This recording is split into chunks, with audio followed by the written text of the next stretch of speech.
Hola, ¿qué tal amigos? Tengan ustedes muy buenas tardes. Bienvenidas y bienvenidos a Diálogo, este espacio de información, pero fundamentalmente de opinión de los medios de comunicación de la Asamblea Nacional. Para nosotros, ustedes ya saben, siempre un gusto saludarles y darles la más cordial bienvenida a través de la radio con cobertura en todo el territorio ecuatoriano, presentes en las 24 provincias del país, en las 4 regiones de la patria. Pero también ponemos a su disposición nuestra página web para que nos sintonicen en todo el mundo, www.asambleanacional.gov.es o en vivo .asambleanacional.gov.es y la televisión legislativa con su señal abierta en las ciudades de Quito, Guayaquil y Cuenca. En Quito, canal 42, en Guayaquil, canal 22 y en Cuenca, canal 27. La jornada del día de hoy tendrá dos invitados muy especiales. En primer término, estaremos conversando con el doctor Fernando Bustamante, quien fue presidente de la Comisión de Redacción de la 23ª edición del Foro Parlamentario Asia-Pacífico. Vamos a conversar sobre el trabajo que se cumplió en esta instancia y las resoluciones que se aprobaron. Y en la segunda parte estaremos conversando con la asambleísta nacional por Alianza País, Alexandra Ocles. Ella también nos participará algunos de los temas importantes que se abordaron cuando ella presidió una de las plenarias con motivo de este encuentro parlamentario internacional. Señora asambleísta, muy buenas tardes. Gracias por estar aquí con nosotros. Gracias por aceptar esta invitación. Queremos primeramente escuchar su saludo. Bueno, también para todos los que nos ven y nos oyen, un afectuoso saludo. Aunque ya pasó el año nuevo, nunca está de más reiterar los mejores deseos para todos ustedes, para nosotros, el año que viene, el año que ya estamos, sea lleno de felicidad, de éxitos y de logros. Así que espero que estos deseos se cumplan y que podamos seguir trabajando para cumplir con el mandato que recibimos en las urnas a su debido tiempo cuando fuimos elegidos. Y que tengamos hartísimo trabajo como lo hemos tenido al comienzo de este año, ¿no? No hemos detenido, no hemos parado, especialmente por el compromiso, la responsabilidad y el gusto de recibir a tantas delegaciones que vinieron para participar en la 23 edición del Foro Parlamentario Asia-Pacífico, señora asambleísta, en la que se aprobaron 18 resoluciones. Le han consultado a usted tantas cosas que, créanme, he tenido que rebuscar para preguntarle algo que no le hayan preguntado y que puede presentarse como novedad en este programa. En una de sus declaraciones usted nos revelaba que la resolución más difícil fue la relacionada con el cambio climático. Así es. ¿Por qué? Bueno, aunque parezca mentira para nosotros, para los ecuatorianos, que tenemos un consenso bastante claro al respecto, hay muchos países del mundo, en todo caso de la cuenca del Asia-Pacífico, en donde ni siquiera la idea de que existe cambio climático ha calado. En las delegaciones, por ejemplo, de Australia, ¿no? La delegación de Canadá, ¿no? Plantearon que ellos no podían apoyar una declaración sobre cambio climático que diera por sentado que existía cambio climático, que todavía falta información. Siempre dicen lo mismo. Le digo una cosa, cuando alguien quiere matar una propuesta, un proyecto de ley, un tratado, se dice falta más información, o hay que discutir más, o hagamos un taller, o hagamos otro estudio. O una comisión. O una comisión. Esa es la forma elegante de decir no estoy de acuerdo. Y eso sucedió con este tema. Lo que ha pasado en muchos países es que las fuerzas políticas y económicas que existen, que se oponen a que se acepte la idea de que hay un cambio climático. ¿Por qué? Porque si aceptamos que hay una idea de cambio que el cambio climático es real, que existe, que es un fenómeno que está ocurriendo. Y que es nocivo. Claro, eso implica que tenemos que cambiar nuestro modelo económico de manera muy radical y también nuestro modelo tecnológico en el mundo entero. Y hay toda una enorme infraestructura industrial, tecnológica, económica, financiera, ¿no es cierto?, que está montada en torno al modelo de desarrollo que hemos venido siguiendo en los últimos siglos. Cambiar eso implica un cambio muy drástico, muy radical de la forma como producimos, de la forma como ganamos, de la forma como consumimos, de la forma como intercambiamos, de la forma como vivimos en suma. Y hay una economía entera montada en torno al estilo de vida que está llevando al planeta a un agotamiento de sus recursos. El cambio climático no es un tema natural, es un tema económico. Es un tema comercial. Es un tema muy delicado. Es un tema económico, es un tema político, es un tema social, es un tema cultural. Cubre todas las vertientes y las variantes de la vida humana. Entonces, hay países donde las fuerzas económicas y sociales que no quisieran ver perturbada la vida como la llevan hasta ahora, tienen que hacer todos los más ímprobos esfuerzos para tratar de que no se acepte la idea que hay cambio climático. ¿no? ¿Cómo se aprobó la resolución? ¿En qué términos fue aprobada? Se aprobó en términos en el caso de que se comprobara que existe cambio climático, o sea, en términos mucho más suaves. Proponer una serie de políticas también sin entrar en el detalle, sin entrar a lo más fuerte. ¿Se le deja como expectativa? Se le deja como casi como un supuesto no consentido, ¿no? ¿En caso de qué? Es importante que nos demos cuenta de eso, porque acá en el país no tenemos ese debate, ¿no? Es importante que nos demos cuenta que además que el tema del cambio climático desgraciadamente necesitamos resolverlo todos los países juntos. Porque los efectos de la contaminación, de las emisiones de carbono, no se localizan en el país que las produce, se expanden por todo el planeta.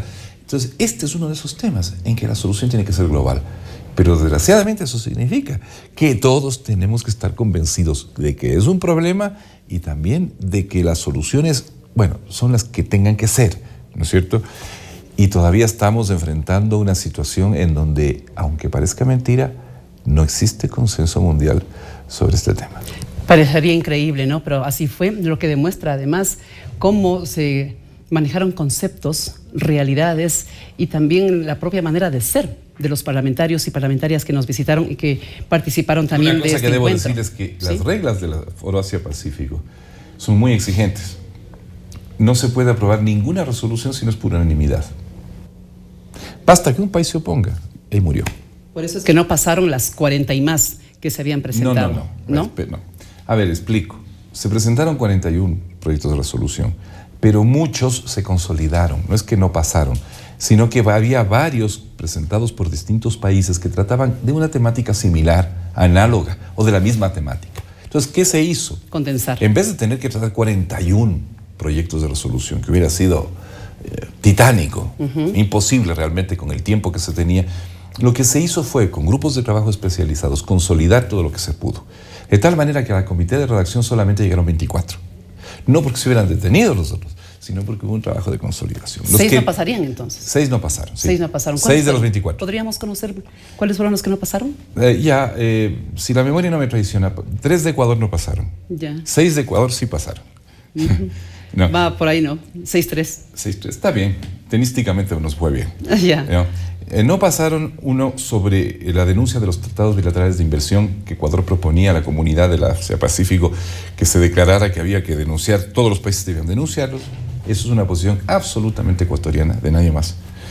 Una sobre la nueva arquitectura financiera internacional, donde Ecuador tuvo algunos apoyos, pero no unánimes. Y uno sobre la democratización de los organismos unilaterales, donde no se pudo avanzar porque 3 delegaciones se opusieron. ¿No? Luego tuvimos una resolución sobre las otras que no siguieron adelante, que se quedaron, eran presentadas por países asiáticos sobre movilidad humana, una de Indonesia, una de Malasia, que no pasó, ¿no es cierto?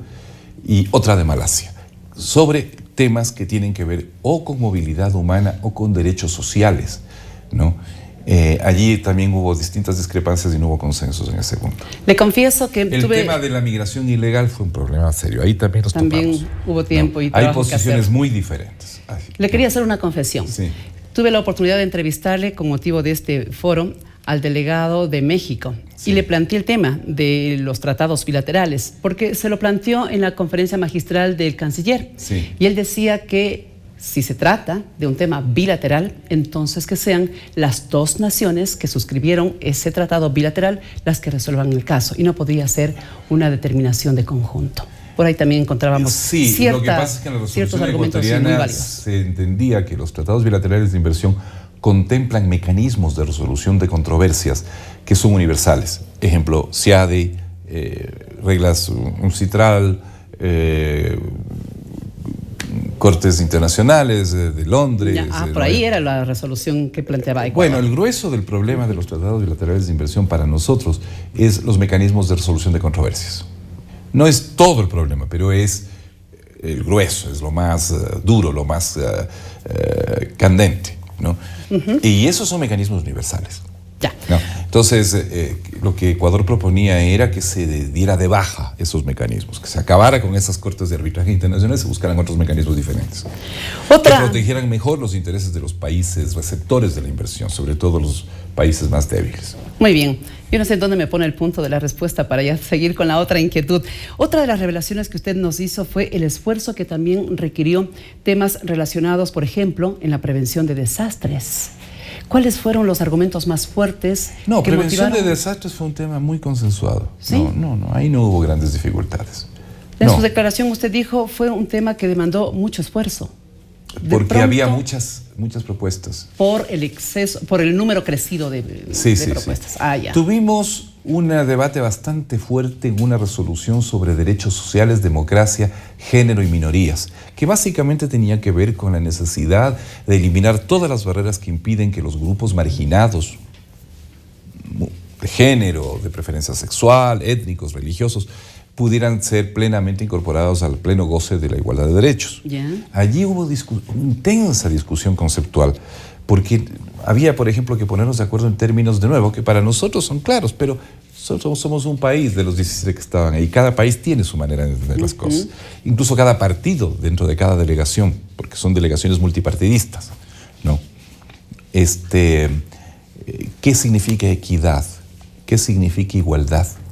¿Qué significa justicia? ¿Qué significa el tema de la acción afirmativa, por ejemplo, que para nosotros es constitucional? Hay países para los cuales la acción afirmativa es una palabra aborrecible. Se lo digo así porque palabras dichas por miembros de las delegaciones, por ejemplo, la delegada de Australia se refirió a la acción afirmativa como algo aborrecible.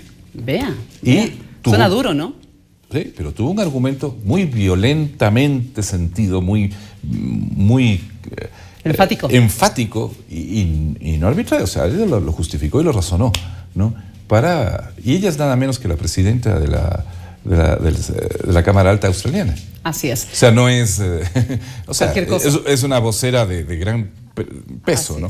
Han pasado 15 minutos y hubo otros países que dijeron lo mismo. Ahí nos tuvimos, pero fue muy importante porque a pesar de esas discrepancias conceptuales, teóricas y doctrinales, encontramos un terreno común y pudimos sacar una declaración conjunta con acuerdo de todas las partes. Así fue.